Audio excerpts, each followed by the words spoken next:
Hey chat, how are you? Sighs like I'll never be the hip hop version of Pink Floyd. So, Carolyn has a guitar from way back when. Her dad bought it for her. She never took to it, but she held on to it since then. All the time I've known her, it sat tucked away in a closet since our torrid love affair began in 2017. A few years ago, I got the notion on a lark that I wanted to learn the guitar. I grabbed it, I hopped on YouTube. I tried my damnedest for several minutes. Survey says I made 0 hit records.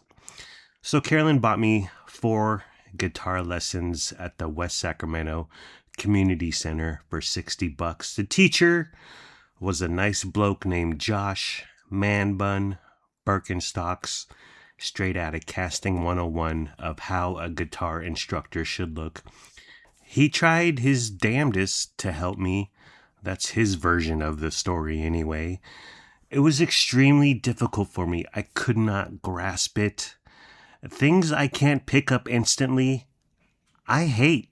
This is why I hate escape rooms. Oh, my answer is wrong? How about you just let me out of this room that I'm paying you to get out of?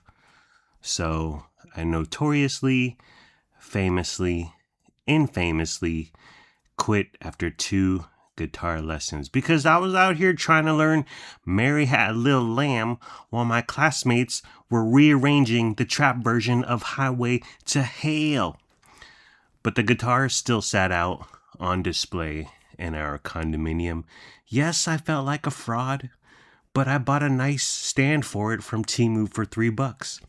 So there it stood in our dining room by the wall, mocking my incompetent flailing to master it. Once in a while, Carolyn's dad, Alan Fisher, would come over, tune it up, play it right in front of my gosh dang face. It's like walking into Bob Vila's house and asking, have you ever thought about crown molding? The truth, my national shame, I couldn't hold the guitar properly. I literally couldn't wrap my left hand around the fret or the board or the arm, the long skinny part. I couldn't do it. I also can't ice skate, which is my other national shame. Carolyn promised me she would teach me. That was in the beginning of our torrid love affair, when you tell your new paramour everything they want to hear, and you promise them the world, and then you get married.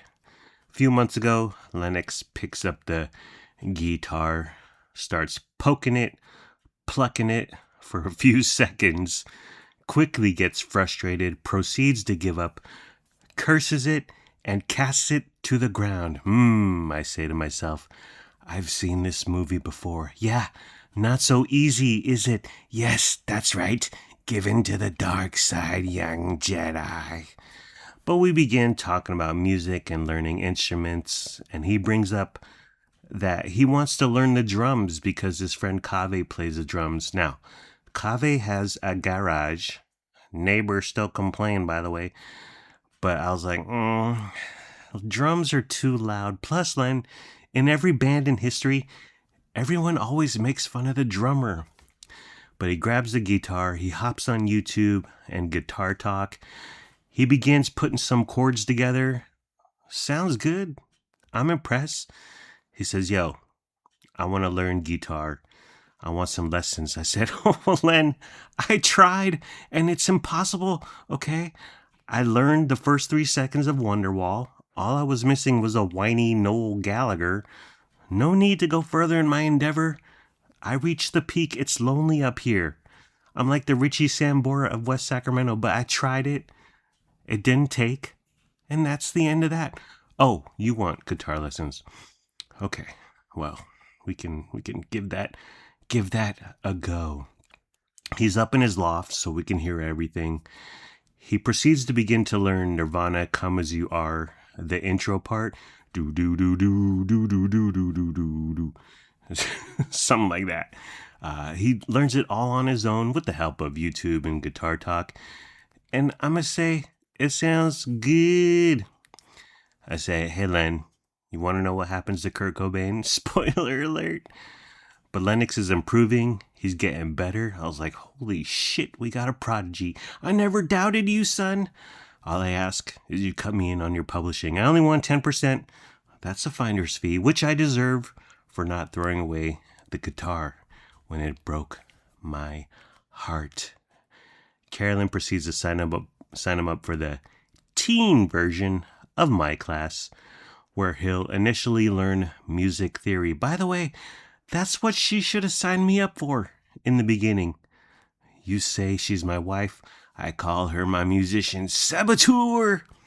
Yeah, and maybe me playing music with teenagers is weird, but no weirder than the Jackson 5, and I'd be Tito.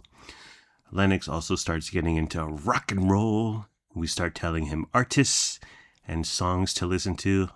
I'm like, listen to Bush, Green Day, Weezer, Stone Temple Pilots.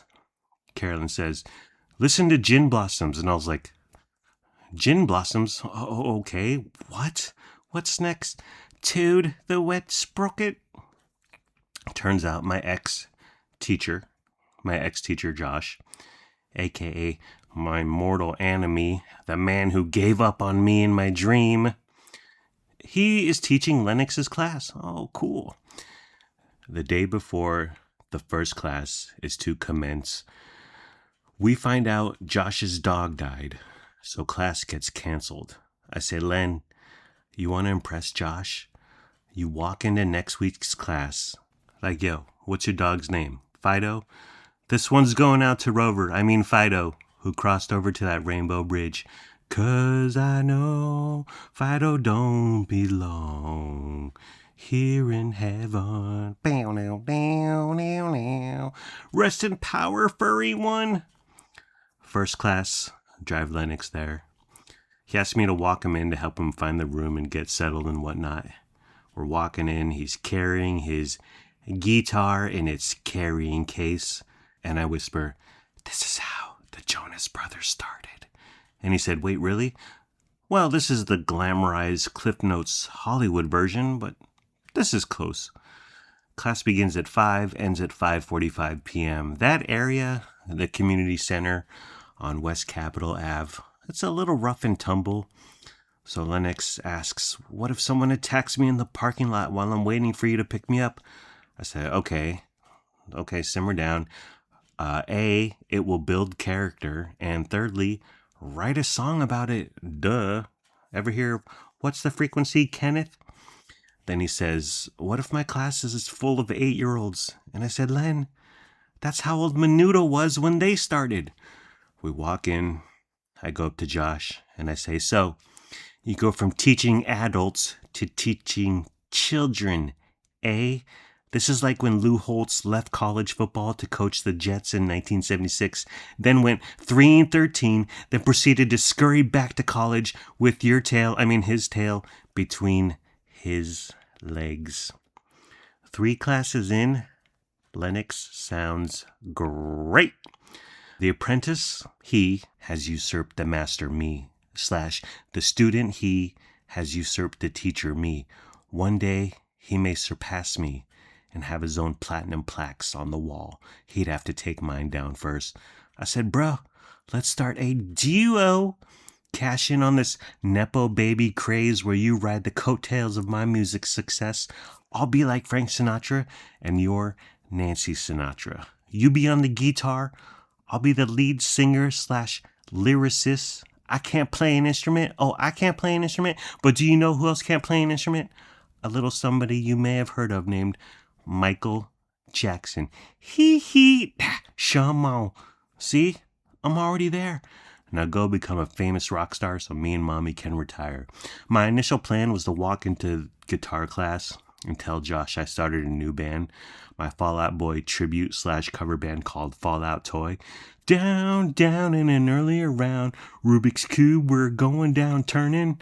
Number 1 with the Hot Wheel, a Teddy Ruxpin complex, cock it and pull it. My Foo Fighters tribute / cover band, Boo Fighters. There goes my Casper, watch him as he goes. We perform around Halloween. In October, for the whole month, we have a residency at Folsom Powerhouse. My Green Day tribute / cover band, Blue Day, we're a more maudlin take on Green Day, which is hard when it comes to Boulevard and Broken Dreams and I hope you had the time of your life. But we manage. Okay, I think I'm done. Take care. Brush your hair. Peace out. I'm outie. 5,000 G money. Gotta go late.